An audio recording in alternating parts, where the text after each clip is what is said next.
Yesterday, the federal government reported that hundreds of thousands of Americans were laid off during the month of September. All told, our economy has lost roughly 3 million private sector jobs since President Obama and Speaker Nancy Pelosi's trillion-dollar stimulus plan became law. At the time, the people of Michigan were told that this so-called stimulus would create jobs in our state immediately, more than 100,000 of them. Well, now local economists say that we are on track to lose 300,000 jobs just this year alone. And while the American people were promised that the stimulus would prevent unemployment from rising above 8%, it's now teetering on the verge of 10%. And in Michigan, our unemployment rate is the nation's highest at 15.2%. It didn't have to be this way. Republicans offered better ideas to help working families and small businesses across our country weather this storm. In fact, according to a formula created by one of President Obama's senior economic advisors, our economic recovery plan would have created twice the jobs at half the cost.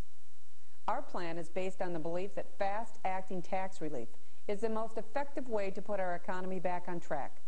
It focuses on helping small businesses create jobs, not spending more taxpayer dollars to expand government.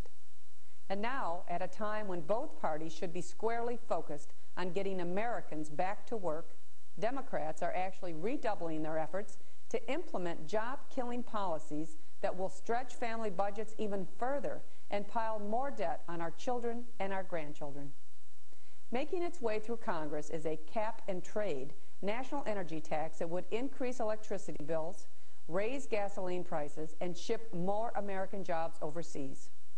According to the Obama administration's own estimates, this national energy tax would cost American households an extra $1,700 per year.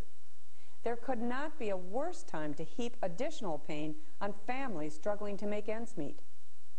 Of course, a costly government takeover of health care remains the centerpiece of Democrats' domestic agenda.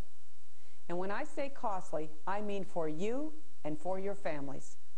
Washington Democrats intend to fund their government-run health care plan with cuts to Medicare benefits for seniors and massive new taxes on small business owners.